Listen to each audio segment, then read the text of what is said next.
Gloire à ton nom, Papa éternel. Alléluia. Nous allons chanter sans Jésus, mon ciel est voilé. On va adorer le Dieu, celui qui dit la chose arrive. Alléluia. Gloire à ton nom, Papa éternel. Tu es digne d'être élevé. Tu es digne d'être magnifié, Seigneur Jésus. Nous t'accueillons chez nous, Papa éternel. Oh oui, nous t'accueillons chez nous, Papa éternel. Esprit de paix, esprit de vérité, viens, Seigneur Jésus. Remplis notre être dans le nom de Jésus. Sans Jésus, mon ciel est voilé. Sans lui, tout pour moi semble dur. Sans Jésus, tout perd sa beauté. Le jour le plus clair semble obscur, chantant. Le chant des oiseaux n'est plus doux.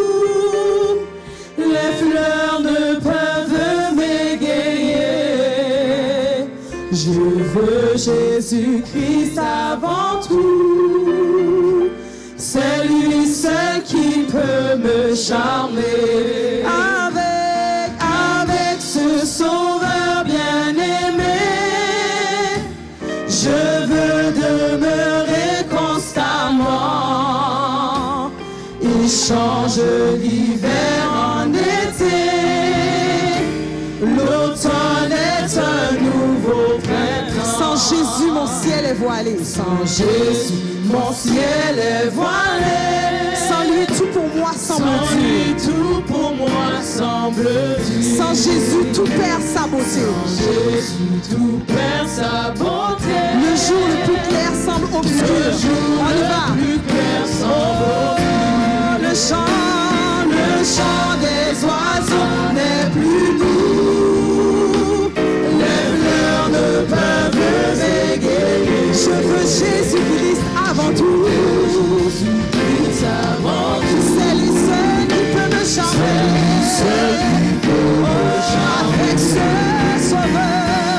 Avec ce sauveur bien-aimé, je veux demeurer constamment. Il change l'hiver en été. L'automne est un nouveau printemps. Son beau nom fait vibrer mon cœur. Sa voix semble un écho des cieux. Ses liens, son regard, sa faveur qui bannit les pleurs de mes yeux. Jésus, ton amour me suffit. Jésus, ton amour me suffit. Le monde est pour moi sans attrait. Car je suis quand tu me souris. Heureux en janvier comme en mai. Oh oui, avec ce sauveur bien-aimé. Je veux demeurer constamment. Avec Jésus, je trouve la paix. Avec Jésus, je trouve la joie.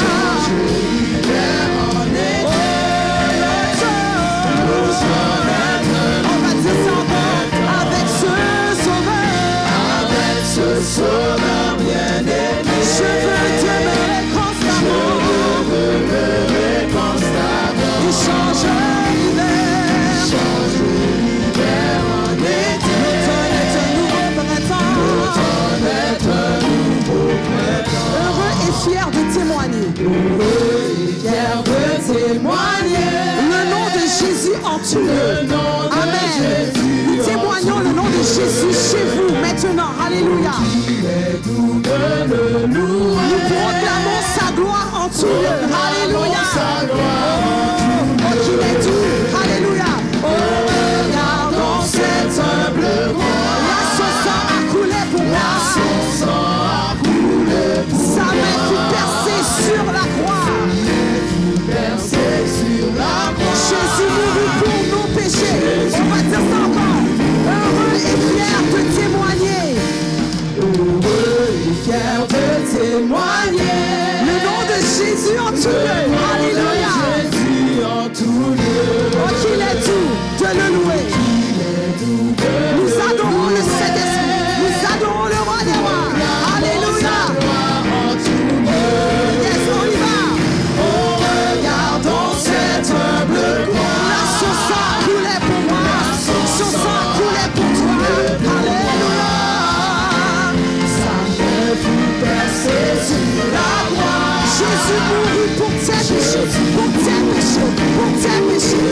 avec ce sauveur, bien-aimé. Je veux demeurer constamment. Il change l'hiver en été. L'automne est un nouveau printemps.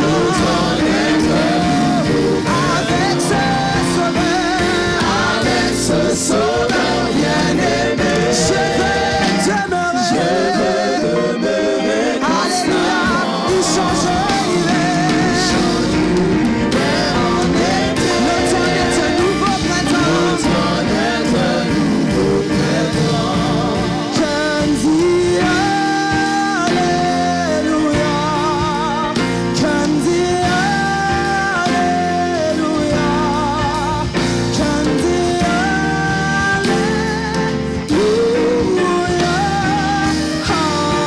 Alléluia. Oh, chantons. Je dis Alléluia. Alléluia,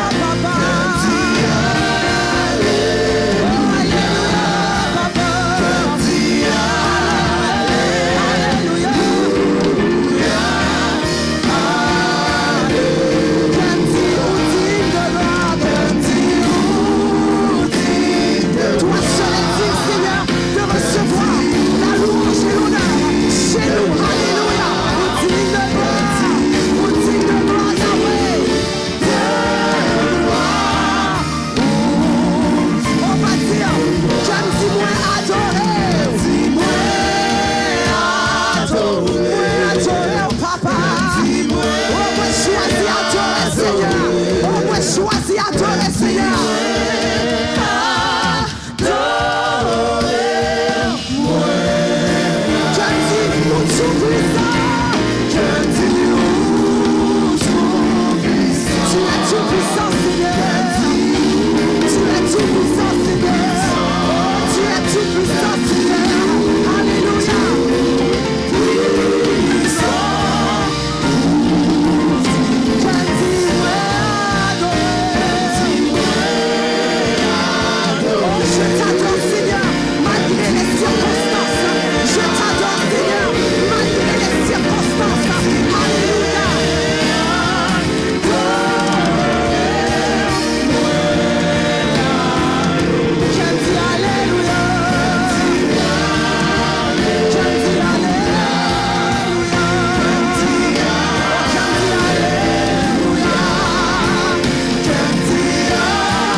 Je dis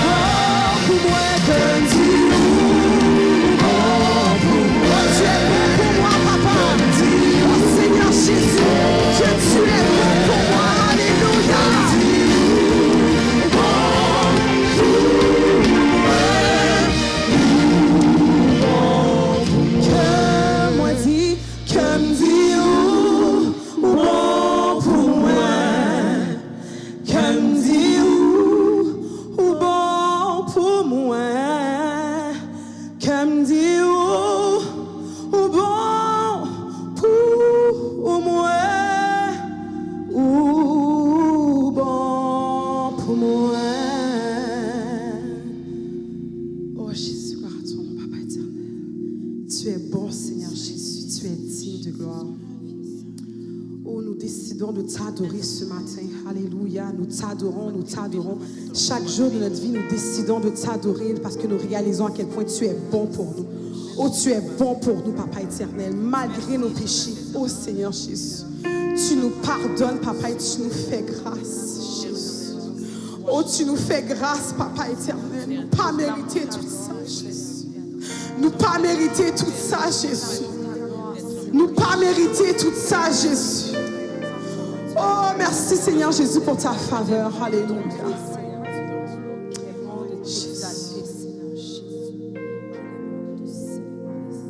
Papa qui n'en ciel là, moins conscient que pape j'en fin compter tout bien fait. Mais l'esprit moi dans moi bouche moi dit oh merci. Tout ça moi tout reconnaître jambon pour moi. Oh, ou bon pour moi Jésus. Ou bon pour moi. Ou bon pour moi. Oh oui, ou bon pour moi. Papa qui n'en ciel là, moi conscient que pape j'en fin compter Jésus tout bien fait. Mais l'esprit moi dans moi bouche moi dit oh merci, merci, merci. Tout ça moi tu dois connaître jambon pour moi. Oh oui, ou bon pour moi. Oh oui, ou bon pour moi.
Alléluia. Seigneur Dieu.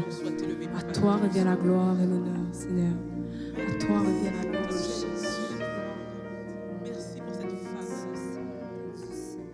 Frères et sœurs en Jésus-Christ, je vous invite à suivre attentivement avec moi la lecture du texte biblique d'où est tiré le thème de la conférence.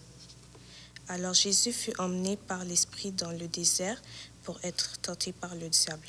Après avoir jeûné 40 jours et 40 nuits, il eut faim.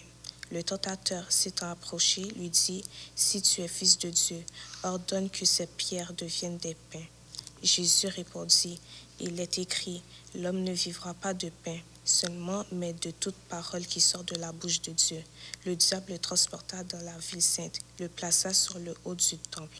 Et il lui dit, « Si tu es fils de Dieu, jette-toi en bas, car il est écrit, il ordonnera tes ordres à ses anges et à ton sujet, et ils te porteront sur les mains, de peur que ton pied ne heurte contre une pierre. » Jésus lui dit, « Il est aussi écrit, tu ne tenteras point pour le Seigneur ton Dieu. » Le diable le transporta encore sur une montagne très élevée. Il lui montra tous les royaumes du monde et leur gloire, et lui dit, « Je te donnerai toutes ces choses si tu te prosternes et m'adores. » Jésus lui dit, « Retire-toi, Satan, car il est écrit, tu adoreras le Dieu, Seigneur ton Dieu, et tu le serviras lui seul. » Alors le diable laissa, et voici des anges vinrent auprès de Jésus et le servaient. Plusieurs de ses disciples, après l'avoir entendu dire « Cette parole est dure, qui peut l'écouter ?» Jésus, sachant en lui-même que ses disciples murmuraient à ce sujet, leur dit « Cela vous scandalise-t-il? Et si vous voyez le Fils de l'homme monter où il était auparavant? C'est l'Esprit qui vivifie. La chair ne sert de rien. Les paroles que je vous ai dites sont esprit et vie. Mais il en est parmi vous quelques-uns qui ne croient pas. Car Jésus savait dès le commencement qui étaient ceux qui ne croyaient point et qui était celui qui le livrerait. Et il ajouta, « C'est pourquoi je vous ai dit que nul ne peut venir à moi si cela ne lui a été donné par le Père. » Dès ce moment, plusieurs de ses disciples se retirèrent et ils n'allaient plus avec lui. Jésus donc dit aux 12, « Et vous, ne voulez-vous pas aussi vous en aller? » Simon-Pierre lui répondit, « Seigneur, à qui irions-nous? Tu as les paroles de la vie éternelle. Et nous avons cru et nous avons connu que tu es le Christ, le Saint de Dieu. » Parole du Seigneur. Prions le Seigneur. Adorable Père céleste, en Jésus-Christ, Dieu de grâce, Dieu de paix, nous sommes heureux aujourd'hui, Seigneur, de pouvoir nous réunir, même virtuellement, pour t'adorer, pour t'exalter, pour te glorifier. Nous te bénissons pour ce que tu es, le Dieu de toute éternité, le Dieu qui pourvoit, le Dieu qui protège, le Dieu qui garde, le Dieu qui contrôle. Nous te disons merci Seigneur pour tout ce que tu as fait dans notre vie. Nous voulons te bénir de toute éternité car tu es notre Dieu. Le Dieu qui nous protège, le Dieu qui nous a gardés pendant toute une année scolaire, le Dieu qui nous a bénis de toutes ces bénédictions, le Dieu qui nous a envoyé sa parole pour nous réconforter, le Dieu qui nous a donné sa parole pour nous sanctifier, le Dieu qui nous a gardés pendant toute cette année, Seigneur. Nous te disons merci pour tout ce que tu as fait pour nous. Merci pour tout ce que tu as fait pour l'école du dimanche, l'éducation chrétienne. Nous te disons merci, Seigneur, pour toutes tes grâces. Nous te disons merci, Seigneur, pour la parole qui a été proclamée. Merci, Seigneur, pour les sujets qui ont été débattus. Merci, Seigneur, pour les âmes qui ont été sauvées par ta parole. Nous te disons merci, Seigneur, pour ceux qui ont été réconfortés par les paroles, Seigneur, par ces paroles. Nous te disons merci, Seigneur, pour tout ce que tu as gardé. Nous te bénissons, Seigneur, nous te remercions pour tous les moniteurs que tu as gardés pendant cette année scolaire. Nous te disons merci, Seigneur, parce que tu les as gardés, tu les as donnés de la santé pour faire ton travail. Nous te disons merci, Seigneur, pour le staff dirigeant de l'éducation chrétienne. Merci, Seigneur, de ce que tu as pourvu à leurs besoins. Tu leur as donné la sagesse nécessaire pour préparer, pour instruire et pour faire le travail pour ce ministère qui est très demandant, mais Seigneur, que tu nous as permis, Seigneur, de passer l'année bien, en dépit des difficultés que nous avons eues. Mais Seigneur, nous pouvons dire Ebenezer comme ton serviteur. Oui, jusqu'ici, tu nous as secourus. Seigneur, aujourd'hui, Seigneur, nous te disons encore merci pour ton Église que tu as gardée de toute chute, Seigneur. C'est vrai que les moments étaient difficiles. C'est vrai qu'il y a certains qu'on n'a pas vus depuis bien longtemps. Mais nous savons que tu es le Dieu qui nous garde là où nous sommes, dans notre confin à la maison. Tu es encore le Dieu qui a le contrôle de tout.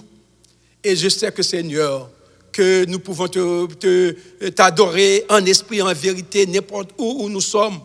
C'est pourquoi, Seigneur, en ce moment même, il y a certains qui sont devant leur télévision, devant maintenant un écran. Mais nous savons, Seigneur, quand même que tu reçois les adorations, les gloires, les louanges que nous voulons te présenter aujourd'hui. Seigneur, nous te disons merci pour cette semaine encore que tu nous donnes. Semaine que nous allons encore manger ta parole, écouter ta parole que tu vas utiliser ton serviteur pour nous enseigner encore une fois, Seigneur. Nous te demandons de continuer encore à bénir ton serviteur qui aura à nous parler. De bénir, Seigneur, tous ceux qui auront à faire quelque chose pendant cette semaine de conférence. Nous te demandons, Seigneur, de continuer encore à déverser tes riches bénédictions sur tes enfants. Et que nous soyons, Seigneur, bénis, que ton Église soit réconfortée, que ton Église soit édifiée par la parole, Seigneur. Ce soir, Seigneur, nous voulons encore te prier pour les enfants. Nous te disons merci pour ces enfants qui ont eu une année scolaire. Et Seigneur, en dépit de toutes les difficultés, de problèmes d'apprentissage, mais nous avons conclu l'année et nous pouvons dire béni sois-tu, ô Éternel. Nous te demandons de bénir ces enfants qui sont en vacances. Nous te demandons de les garder, de les protéger. Nous savons qu'il y a beaucoup de dangers qui josent sur leur chemin. Mais nous te demandons, Seigneur, de les protéger, de les garder, de les sécuriser dans ta grâce. Ô Père, nous te demandons de bénir, Seigneur, ces enfants, de les garder et que, Seigneur, ils puissent, Seigneur, se préparer pour l'année prochaine et qu'ils continuent encore à faire confiance en toi, Seigneur. Ô Dieu, nous comptons sur ta grâce, nous comptons sur ton amour, nous comptons sur ta sainte présence, Seigneur. Nous te demandons pardon, Seigneur. Si nous nous approchons de toi, nous ne réclamons pas ton pardon. Nous savons que, Seigneur, nous avons fait des choses qui ne sont pas, et qui t'ont déplu, qui ne sont pas, Seigneur, à ta sainteté, Seigneur, qui ne sont pas au niveau de ta sainteté. Nous te demandons, Seigneur, de nous purifier, de nous laver, de nous transformer. Notre vœu, Seigneur, notre désir, c'est de rester attaché à toi, de marcher chaque jour près de toi, de rester blotti à tes pieds, Seigneur, pour marcher, pour te connaître davantage. Aide-nous, Seigneur, à mieux te connaître. Aide-nous à marcher dans ta grâce. Aide-nous, Seigneur, à marcher dans ton amour et que nous puissions, Seigneur, de jour en jour être plus près de toi, de jour en jour mieux te connaître, de jour en jour marcher mieux avec toi, Seigneur. Enlève de nous, Seigneur, tout ce qui pourrait être un obstacle à notre sanctification. Aide-nous, Seigneur, à rester demeurer en toi et en toi seul. Nous nous livrons entre tes mains complètement. Notre cœur, notre corps, notre âme, tout ce qui nous appartient, Seigneur, nous remettons tout entre tes mains. Seigneur, en ce moment, nous voulons te prier pour ton Église. Nous voulons te prier, Seigneur, pour le corps des pasteurs. Nous te disons merci, Seigneur, de ce que tu as pourvu, cette Église, et de ces hommes de Dieu, de ces hommes qui connaissent la parole et qui instruisent ton peuple. Nous te demandons, Seigneur, de les garder, de répandre tes riches bénédictions sur eux, de leur donner, Seigneur, l'onction qui vient d'en haut et qu'ils continuent encore à prendre soin de ton troupeau. Père Saint, nous te demandons de les aider à rester dans l'unité, car nous savons que ce n'est pas toujours facile et que le malin essaie toujours de jeter maintenant de mettre des divisions. Mais nous savons que, Seigneur, nous aurons la victoire. Car c'est toi qui nous gardes, c'est toi qui vas les garder. Seigneur, nous te demandons de bénir ton Église, de bénir le conseil d'administration, de bénir tous ceux qui ont une charge quelconque à travers cette congrégation, Seigneur. Nous te demandons de les garder, de bénir le conseil d'administration, de bénir les diacres et les diaconesses, les anciens, Seigneur, de les garder, de bénir, Seigneur, tous ceux qui ont un ministère à travers cette église, Seigneur, cette congrégation, que tu continues encore, Seigneur, à les bénir, à les garder. Seigneur, nous te prions d'une façon spéciale pour nos aînés qui, en ce moment, traversent des temps difficiles à cause de la solitude, Seigneur, qui ronge leur cœur. Nous te demandons, Seigneur, de les garder, de les visiter là où ils sont. Il y a certains, Seigneur, qui ne peuvent pas avoir de visite ou bien qui n'ont pas de visite, Seigneur. Nous te disons, Seigneur, d'aller les visiter, de leur dire un mot, le mot qui peut les aider, le mot qui peut les transformer, le mot qui peut les garder, Seigneur. Nous savons que ta parole, tu as un mot, ta parole a une provision pour chacun de nous. Nous te demandons, Seigneur, de continuer à bénir tes enfants. Bénir, Seigneur, ton serviteur qui aura à nous parler tout au cours de cette semaine. Nous te demandons, Seigneur, de lui donner des ressources nécessaires, adéquates, pour que ton Église soit édifiée et ton Église soit formée et éduquée, Seigneur. Seigneur, nous te demandons, Seigneur, de continuer à nous garder, de bénir ton peuple, de nous garder, de nous garder, Seigneur, d'envoyer sur nous toutes sortes de bénédictions. Car nous comptons sur toi et nous comptons sur toi seul. Bénis-nous, Seigneur, car nous te prions non en qualité de bon, de juste ou de digne, mais nous te prions dans le nom précieux de ton Fils Jésus, lui qui vit et qui règne au siècle des siècles. Amen. Frères et bien-aimés, quelle opportunité, quel honneur, quel ainsi honneur le Seigneur nous fait aujourd'hui de nous rencontrer encore en sa présence. Hier soir, nous avons passé du temps ensemble, en sa présence dans l'étude de sa parole. Et hier soir, ensemble, nous avons considéré la première dimension, la première dimension, donc, qui est donc devant la tentation. Le Seigneur nous laisse une parole pour l'adoration. Prions le Seigneur. Notre Seigneur est notre Dieu. Nous n'avons pas les mots nécessaires pour te remercier. Chaque fois, nous nous retrouvons en ta présence pour accomplir un ministère quelconque pour ta gloire. Servir est notre plus grand privilège. Et nous sommes en ta présence ce soir. Hier soir, tu as été avec nous. Ce soir, tu es encore avec nous. Et nous prions que tu sois avec nous pendant toute la semaine et pour le reste de nos jours, cher Seigneur Dieu. Communique-nous la parole pour chaque circonstance. Et bénis ton peuple. Et garde-nous en ta présence. Pardonne nos péchés. Dans le nom de Jésus, nous te prions. Amen. Le texte que nous allons considérer, chers amis, dans l'étude de ce soir, c'est Philippiens chapitre 4. Philippiens chapitre 4. Je vais aller pour vous les 3 premiers versets. Nous aurons à considérer plusieurs textes tout au long de cet exposé, mais présentement, nous allons seulement considérer Philippiens chapitre 4, les 3 premiers versets, que je lis pour vous. C'est pourquoi, mes bien-aimés, et très chers frères, vous qui êtes ma joie et ma couronne, c'est Paul qui parle, demeurez ainsi fermes dans le Seigneur, mes bien-aimés. J'exhorte Évodie et j'exhorte Syntyche à être de même sentiment dans le Seigneur. Et toi aussi, fidèle collègue, oui, je te prie de les aider. Elles qui ont combattu pour l'Évangile avec moi et avec Clément et mes autres compagnons d'œuvre, dont les noms sont écrits dans le livre de vie. Le texte dit, j'exhorte Évodie et j'exhorte Syntyche à être de même sentiment dans le Seigneur. Deuxième dimension, ce soir, c'est face à la dissension, Dieu nous invite à la communion. Face à la dissension, Dieu nous invite à la communion.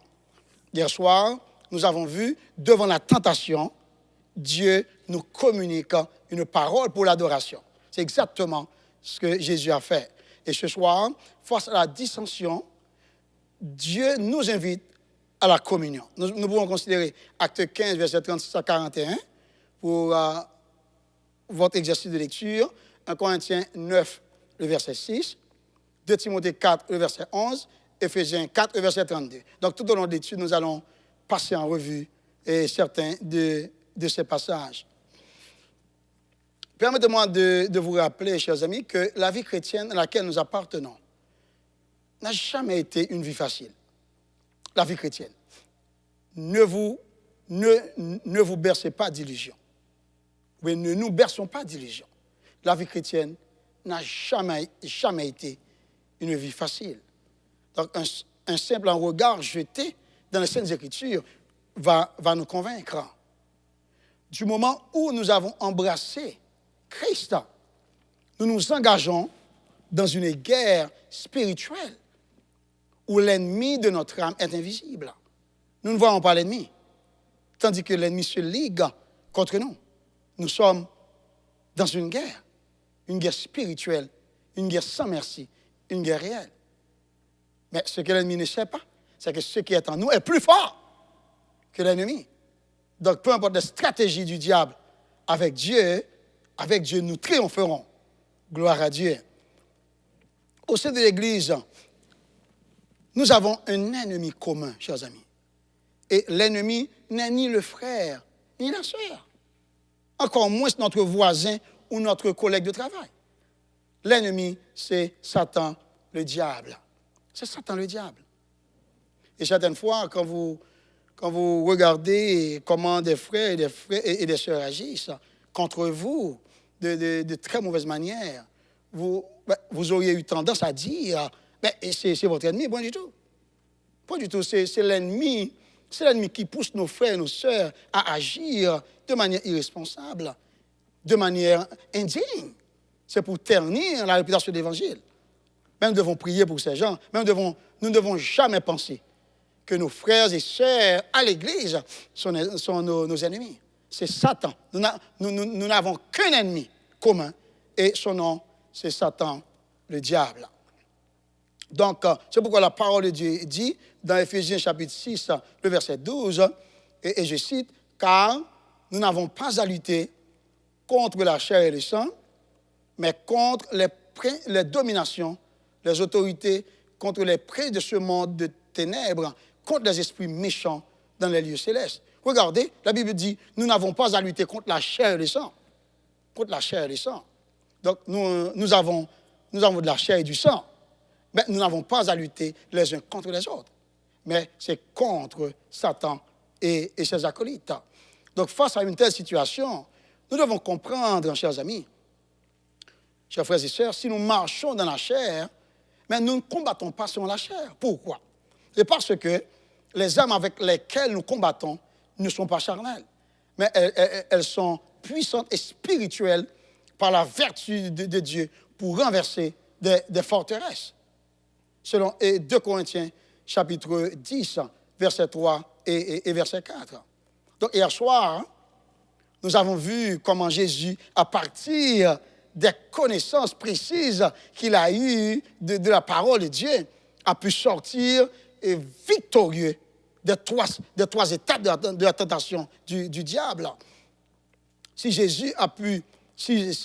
Satan a pu tenter Jésus, le Créateur, donc nous devons aussi nous attendre à être tentés, nous devons nous attendre à des attaques de Satan de cette nature, tout comme d'autres natures.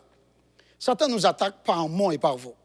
Satan nous attaque dans toutes les directions, chers amis. C'est ce que fait Satan, parce qu'il sait que son sort est déjà jeté. Il nous attaque dans toutes les directions, aussi bien de l'intérieur que de l'extérieur de l'Église. Satan nous attaque. Et ce soir, nous allons mettre l'accent sur ces attaques de l'intérieur. Satan provoque des dissensions internes. Voilà le mot. Satan provoque des dissensions internes. Donc vous voyez, l'auteur des dissensions au sein de l'Église, l'auteur intellectuel, c'est Satan. C'est vrai, et donc il met à sa disposition des outils, des instruments.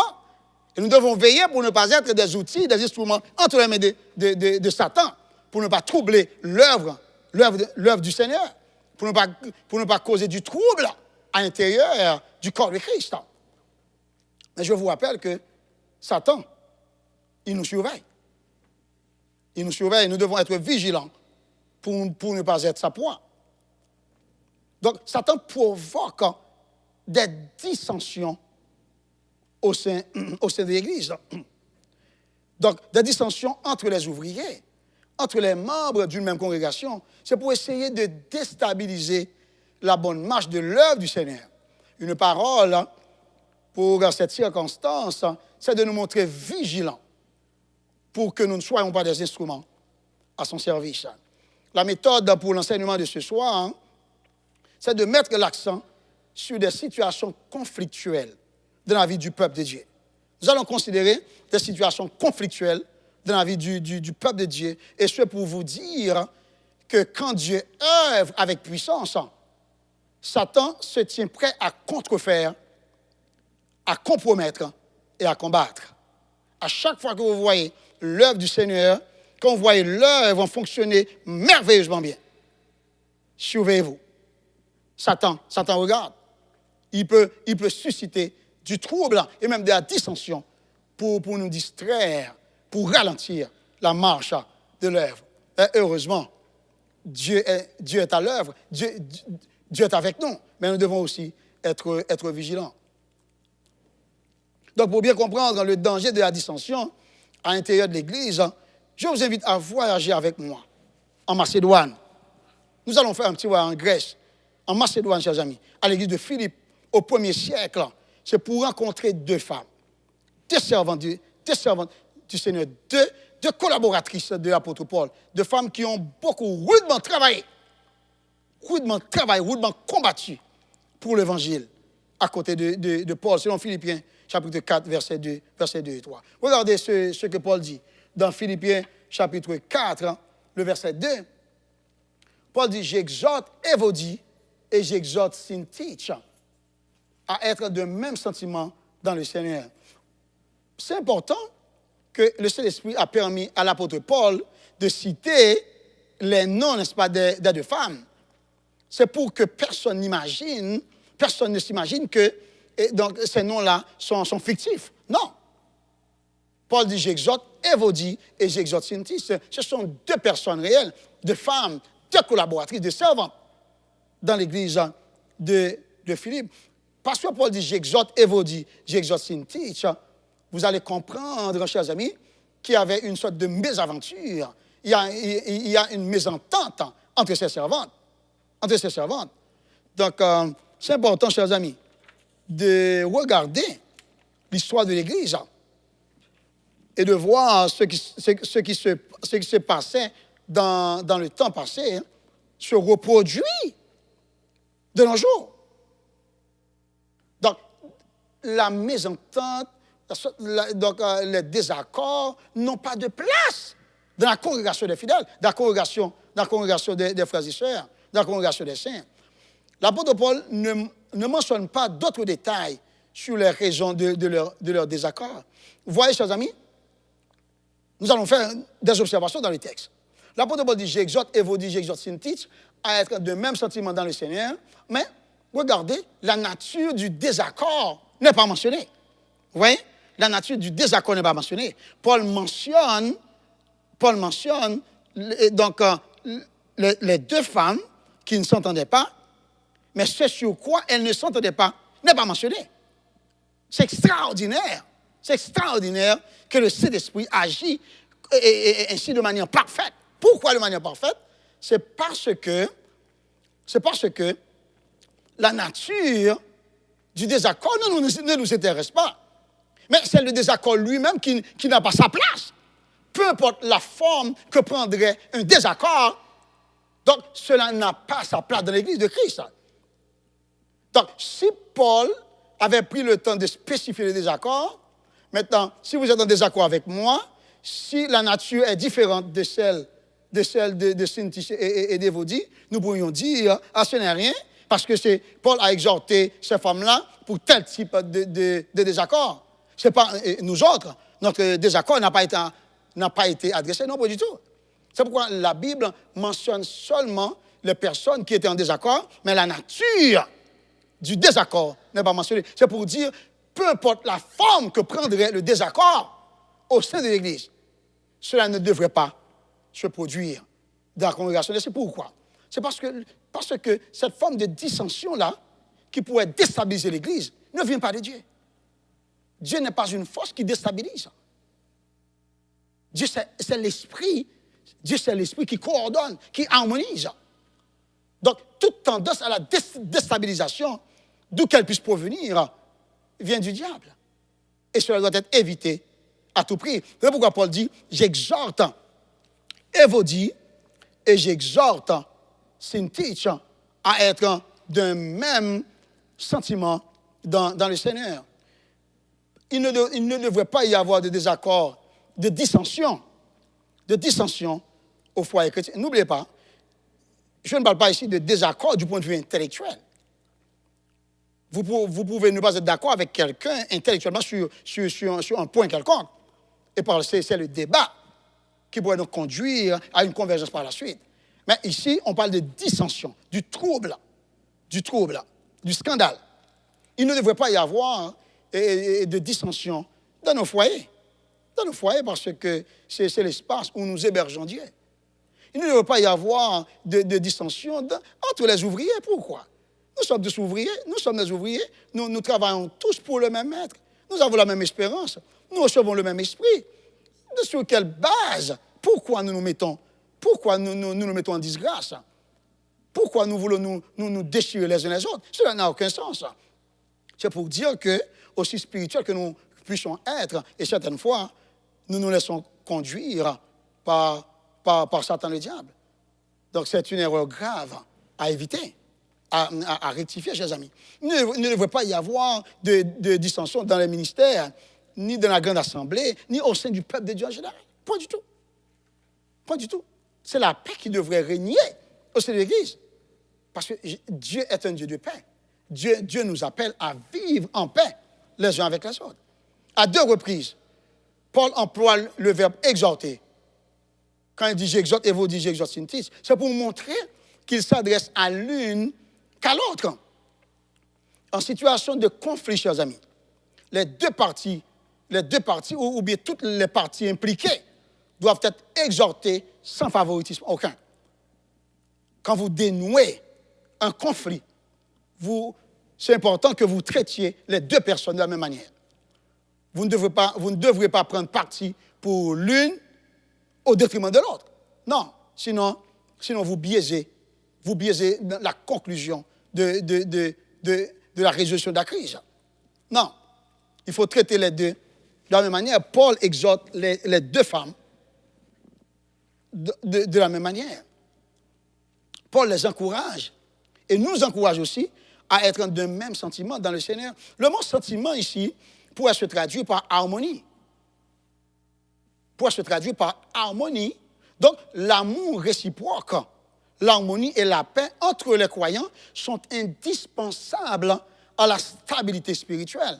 Selon Acte 2, verset 41-47, Acte 4, le verset 32, où ces textes nous disent clairement comment les bien-aimés, lors de la fondation historique de l'Église, comment ces bien-aimés persévéraient dans la communion fraternelle, comment ils vivaient ensemble dans l'unité. Wow, c'est un exemple à reprendre de nos jours, et nous devons toujours marcher sur les traces de ces serviteurs.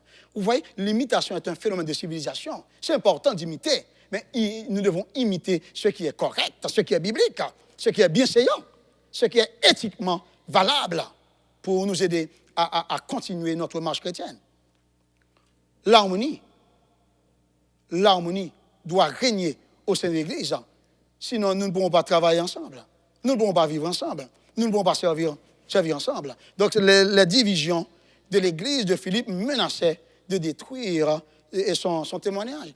C'est pourquoi une parole pour chaque circonstance, en situation de conflit, en situation de division, Dieu nous communique une parole pour la communion. Le conflit entre Évodie et Syntyche révèle que même des personnes mûres, fidèles et engagées peuvent devenir égoïstes au point de se laisser entraîner dans une controverse si elles ne veillent pas à maintenir l'unité. Ne croyez pas que vous êtes trop spirituel pour ne pas prêter attention même au moins de détails dans la vie chrétienne. Les petits détails pourraient nous faire bifurquer dans une mauvaise direction. C'est pourquoi nous devons être vigilants, nous devons veiller, nous devons braquer nos regards toujours sur Christ et sur sa parole pour rester dans la ligne que le Seigneur lui-même a tracée pour nous. Waouh! Donc, la dissension ne doit pas être ignorée, négligée ou minimisée. Car, figurez-vous, chers amis, plus une dissension perdure, plus la communion fraternelle en souffre.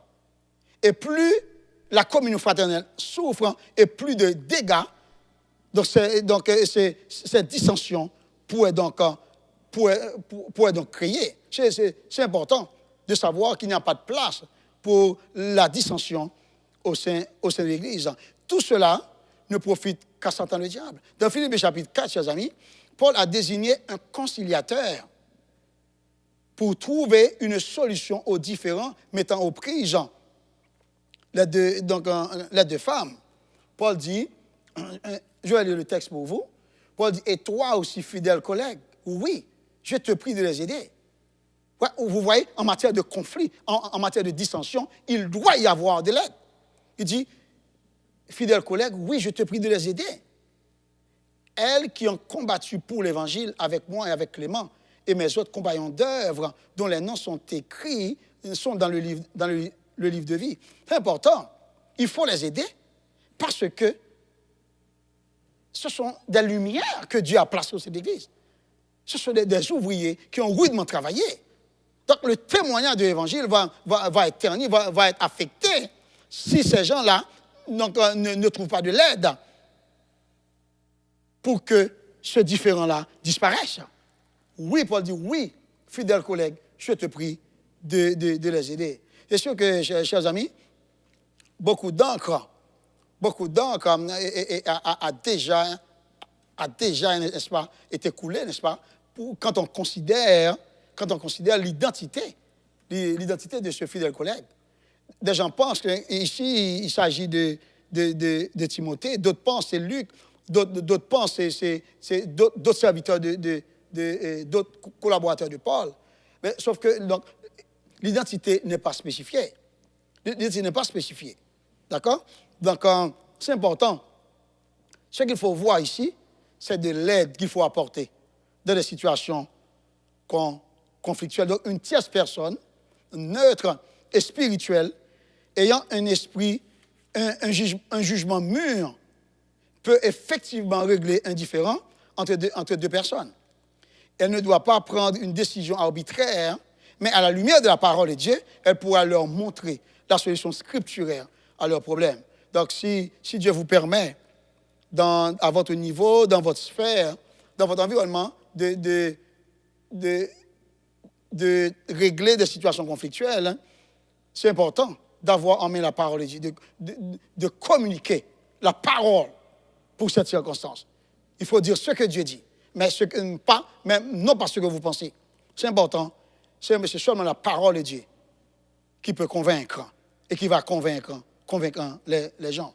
Donc, ce cas d'Évodie et de Syntyche évoque le conflit dans la communauté chrétienne. Et nous avons vu, chers amis, comment Paul n'a pas minimisé cette situation. Et Paul a même désigné une tierce personne ayant les qualités requises pour pouvoir aider à dénouer cette crise, à résoudre ce conflit. Et nous demeurons convaincus, cela a produit les résultats escomptés. Il y a un autre cas que nous pouvons considérer, un autre cas de conflit. Un serviteur souvent que nous considérons dans notre travail ici à l'Église, c'est l'apôtre Paul. Nous rappelons que Paul et Barnabas s'étaient donc séparés à cause de Jean-Marc. Vous savez que lors de du premier voyage missionnaire, l'apôtre Paul et Barnabas, ils ont eu un différend parce que Jean-Marc les avait laissés lors du premier voyage missionnaire. Mais maintenant, au moment d'entamer le deuxième voyage missionnaire, Barnabas, le cousin de Jean-Marc, il voulait amener Jean-Marc avec lui. Paul rétorqua, Paul dit non, ce n'est pas possible. Comment amener quelqu'un dans une œuvre aussi importante, comment amener quelqu'un qui n'a pas été fidèle? Donc c'est important. Paul n'a pas voulu que Jean-Marc intégre l'équipe, mais Barnabas a bien voulu que cela fût ainsi. Et finalement, donc Paul et Barnabas se sont séparés à cause de Jean-Marc. Et c'est important de voir deux grands serviteurs. Et le Saint-Esprit a appelé d'abord Barnabas. Vous savez que quand ces gens-là priaient à l'église d'Antioche, lors de l'appel de ces hommes au champ missionnaire, le Saint-Esprit a dit, mettez-moi à part Barnabas et Saul, vous voyez. Donc d'abord, Barnabas était cité en premier, Paul ensuite, parce que Barnabas avait beaucoup plus de maturité. Dans l'heure, Barnabas avait même été initié dans ce travail-là, et Paul pas encore. Mais plus tard, vous allez voir que l'ordre va être inversé, c'est Paul et Barnabas. C'est pour quand Dieu appelle quelqu'un, Dieu le met toujours, n'est-ce pas, au pied de quelqu'un d'autre pour l'aider, n'est-ce pas, à comprendre l'œuvre. C'est très important de voir la collaboration pour la gloire de Dieu dans son œuvre. Mais plus tard, je vais lire pour vous, vous allez voir ce qui s'est passé plus tard dans 2 Timothée, chapitre 4, verset 11. C'est important que je lise ce texte pour vous. Tournez avec nous. 2 Timothée, chapitre 4, le verset 11, pour ne pas dire que l'apôtre Paul il s'était séparé de Barnabas. On n'a jamais, à cause de Jean-Marc, on n'a jamais vu aucun signe de réconciliation. 2 Timothée, chapitre 4, le verset 11. Le verset 11. L'apôtre Paul dit, Luc est avec moi. Luc, c'est son médecin bien-aimé. Il dit, Luc est avec moi. Prends Marc et amène-le avec toi, car il m'est utile pour le ministère. Paul dit, prends Marc. Vous voyez le nom de la personne, Marc. C'est exactement pour cette personne-là qui avait eu séparation entre Barnabas et Paul. Tandis que plus tard, quand Paul va être à Rome, Paul a dit, amène-lui Jean-Marc. Parce que Jean-Marc va lui être utile dans le ministère. Ce qu'il faut comprendre, chers amis, c'est que, vous voyez, il ne faut jamais tolérer le manque d'unité parmi nous. Il faut tout faire pour rétablir l'unité. Il faut tout faire pour rétablir la communion entre nous. C'est ce que Dieu veut. C'est ce que Dieu veut. Donc, nous ignorons où se trouvait Marc à cette époque-là. Mais il semble évident qu'il vivait dans un endroit situé sur la route que Timothée prendra, sans doute pour se rendre d'Éphèse à Rome. Et Paul s'est réuni avec Marc. Voilà la puissance de la communion dans l'œuvre du Seigneur. Peut-être au moment où je suis en train de vous exposer l'enseignement de la parole de Dieu, si vous avez quelqu'un, n'est-ce pas, avec qui vous n'êtes pas dans de très bons termes, c'est important, n'est-ce pas, de penser à vous réconcilier avec. Peu importe ce que la personne aurait fait, c'est important. C'est important de penser à vous réconcilier avec. Parce que si vous choisissez de ne pas vous réconcilier avec cette personne, vous vous mettez en difficulté avec le Seigneur. Donc, vous-même, votre vie spirituelle est en danger, est donc hypothéquée. C'est important de prendre soin de vous et de créer l'unité autour de vous. C'est l'exemple que Paul nous a laissé. Et à travers l'exhortation qu'il a donnée aux femmes, ces deux femmes qui ne s'entendaient pas bien, et aussi l'exemple que Paul nous a laissé par sa réconciliation avec Jean-Marc. Considérez, chers amis, nous ne pouvons être unis dans tous les domaines de la vie journalière. Il se pourrait bien que dans certains domaines de la vie journalière séculière, nous ne soyons pas d'accord. Ce n'est pas grave. Considérez bien, j'ai dit vie séculière ou vie journalière. Mais en ce qui concerne les choses du Seigneur, dépassons nos petites différences personnelles pour que le Seigneur soit glorifié et que son œuvre progresse à tous égards. Donc la parole, pour cette circonstance, est de remplacer la dissension par la communion. Les gens, les premiers chrétiens persévéraient dans la communion et ils vivaient dans l'unité. Ce n'est pas impossible. Ce n'est pas un idéal qui ne saurait être atteint. Nous pouvons l'atteindre. Nous devons avoir de la bonne volonté. Parce que Dieu veut que nous participions aussi dans l'amélioration de nos conditions de vie. Dieu veut que nous participions dans la bonne marche de son œuvre. Dieu vous a ajouté. Dieu vous a ajouté, c'est pour aider. Dieu vous a ajouté, c'est pour vous réconcilier, c'est pour vivre de la communion. Vous êtes important pour Dieu. Mais vous devriez, n'est-ce pas, créer l'unité autour de vous. Vous ne devez pas être, n'est-ce pas, donc un sujet de dissension, de trouble. Cherchez l'unité et vivez dans la communion les uns avec les autres. Ce n'est pas apprendre ou à laisser, c'est apprendre. C'est apprendre. Vous êtes bien-aimés? Donc, souvent nous chantons, nous sommes au Seigneur et non point à nous-mêmes. Et nous devons rappeler aussi que la dissension est du diable, tandis que la communion est de Dieu. Nous devons élever notre Dieu dans la communauté, en vivant dans la communion les uns avec les autres. C'est ce que nous trouvons dans Éphésiens chapitre 4, le verset 32. Et ce verset, je vais vous laisser tout à l'heure avec ce verset pour votre méditation. Demain soir, nous vous exposerons la troisième dimension. C'est quand la persécution se dresse sur notre parcours, le rendez-vous est dans l'intercession. Et les textes que nous allons considérer, je vous donne ces textes pour que vous-même, vous commenciez, n'est-ce pas, à les lire. Acte 4, versets 1 à 31 et 2 Chroniques 20, versets 1 à 30. Mais en attendant de nous rencontrer demain soir, je vous laisse avec un verset pour votre méditation. C'est Éphésiens 4, verset 32. Le texte dit « Soyez bons les uns envers les autres, compatissants, vous pardonnant réciproquement, comme Dieu vous a pardonné en Christ. Marchons ensemble dans l'amour les uns avec les autres, vivons ensemble dans l'amour, respirons ensemble l'amour de Dieu parmi nous en ce temps de confinement. Nous avons vraiment besoin de vivre dans la communion en ce temps difficile. Seulement Dieu sait comment on va terminer cette crise. Mais tout ce que nous devons faire, nous devons vivre dans la communion les uns avec les autres. Demain soir, Dieu voulant, une autre parole nous sera communiquée dans une autre circonstance pour la gloire de Dieu et l'édification des saints. Gloire à Dieu. Prions le Seigneur. Notre Seigneur et notre Dieu, encore une fois, nous te remercions de ce que tu as été avec nous et tu nous as communiqué la parole pour cette circonstance. Tu nous dis, cher Seigneur Dieu, en temps de dissension, en période de crise, de dissension, nous devons penser à la communion, nous devons recourir à la communion. C'est exactement ce que tu nous dis, cher Seigneur Dieu.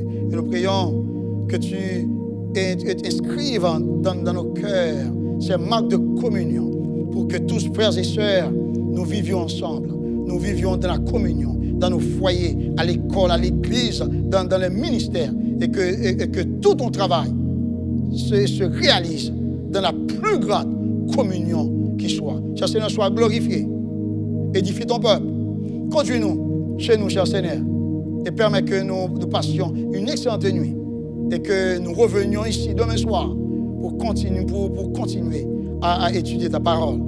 Parce qu'un jour de tes parvis vaut mieux que mille ailleurs. Bénis-nous, reste avec nous, bénis ton peuple, pardonne nos péchés. Dans le nom de Jésus, nous te prions. Car à lui, comme à toi et au Saint-Esprit, reviennent la louange, la gloire, l'honneur, l'adoration au siècle des siècles. Amen. Soyez bénis. À demain soir, si Dieu veut.